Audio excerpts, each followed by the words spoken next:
रिश्ते अनमोल होते हैं। हेलो दोस्तों, मैं काजल आपका वेलकम करती हूँ सच्ची कही बातें पर। दोस्तों, अच्छे अच्छे महलों में भी एक दिन कबूतर अपना घोंसला बना लेते हैं। ऐसी ही एक कहानी आज हम लेकर आए हैं आपके लिए। इसे एंड तक जरूर सुनिएगा और कमेंट बॉक्स में हमें जरूर बताएं कि आपको हमारी कहानी कैसी लगी। सेठ घनश्याम के दो पुत्रों में जायदाद और जमीन का बंटवारा चल रहा था और एक 4 बेडरूम के घर को लेकर विवाद गहराता जा रहा था। एक दिन दोनों भाई मरने मारने पर उतारू हो चले तो पिताजी बहुत जोर से हंसे। पिताजी ने हंसता देखकर दोनों भाई लड़ाई को भूल गए और पिताजी से हंसी का कारण पूछा। पिताजी ने कहा, इस छोटे से जमीन के टुकड़े के लिए इतना लड़ क्यों रहे हो? छोड़ो इसे, आओ मेरे साथ, एक अनमोल खजाना दिखाता हूँ मैं तुम्हें। पिता घनश्याम जी और दोनों पुत्र पवन और मदन उनके साथ रवाना हुए। पिताजी ने कहा, देखो, यदि तुम आपस में लड़े तो फिर मैं तुम्हें उस खजाने तक लेकर नहीं जाऊंगा और बीच रास्ते से लेकर ही लौट आ जाऊंगा। अब दोनों पुत्रों ने खजाने के चक्कर में एक समझौता किया कि चाहे कुछ भी हो जाए, हम लड़ेंगे नहीं, प्रेम से यात्रा पे चलेंगे। गांव जाने के लिए एक बस मिली पर सीट दो की मिली और वो 3 थे। अब पिताजी के साथ थोड़ी देर पवन बैठे तो थोड़ी देर मदन। ऐसे चलते चलते लगभग 10 घंटे का सफर तय किया। तब गांव आ गया।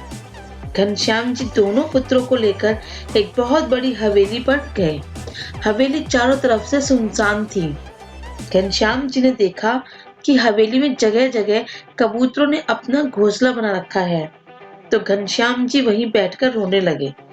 पुत्रों ने पूछा, क्या हुआ पिताजी, आप रो क्यों रहे हो? रोए हुए उस वृद्ध पिता ने कहा, जरा ध्यान से देखो इस घर को, जरा याद करो वो बचपन जो तुमने यहाँ बिताया था। तुम्हें याद है बच्चों, इसी हवेली में के लिए मैंने अपने बड़े भाई से बहुत लड़ाई की थी।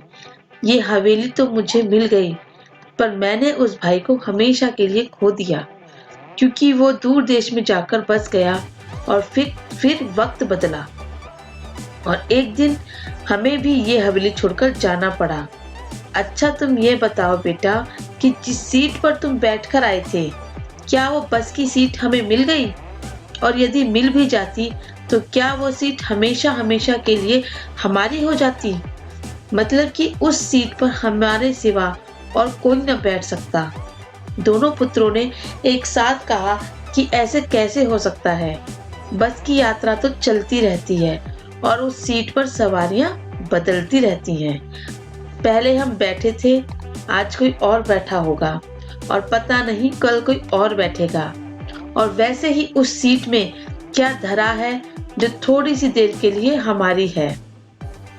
पिताजी पहले हंसे और फिर आंखों में आंसू भरकर बोले, देखो, यही मैं तुम्हें समझा रहा हूँ कि जो थोड़ी देर के लिए जो तुम्हारा है, तुमसे पहले उसका मालिक कोई और था। थोड़ी सी देर के लिए तुम हो और थोड़ी देर के बाद कोई और हो जाएगा। बस बेटा, एक बात हमेशा ध्यान रखना कि इस थोड़ी सी देर के लिए कहीं तुम अपने अनमोल रिश्तों की आहुति ना दे देना।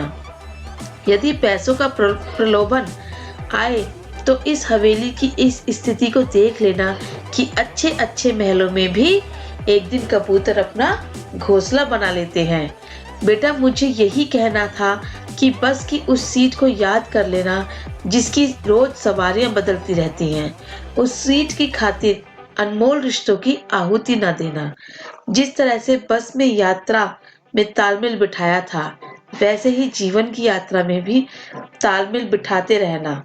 दोनों पुत्र पिताजी का अभिप्राय समझ गए और पिता के चरणों में गिरकर रोने लगे। तो दोस्तों, इससे हमें ये शिक्षा मिलती है कि जो कुछ भी ऐश्वर्य, धन, संपदा हमारे पास है, तो सब कुछ बस थोड़ी देर के लिए ही है। थोड़ी देर में यात्री भी बदल जाते हैं और मालिक भी बदल जाते हैं। रिश्ते बड़े अनमोल होते हैं। छोटे से ऐश्वर्य और धन संपदा के चक्कर में कभी भी अपने अनमोल रिश्तों को मत खो देना। तो दोस्तों, आज की हमारी कहानी आपको कैसी लगी हमें कमेंट बॉक्स में ज़रूर बताइएगा और अगर आपको हमारी कहानी पसंद आई हो तो इसे लाइक और शेयर ज़रूर करिएगा। हमें आपका इंतज़ार रहेगा। मिलते हैं एक और नई वीडियो के साथ, तब तक के लिए बाय। Thank you.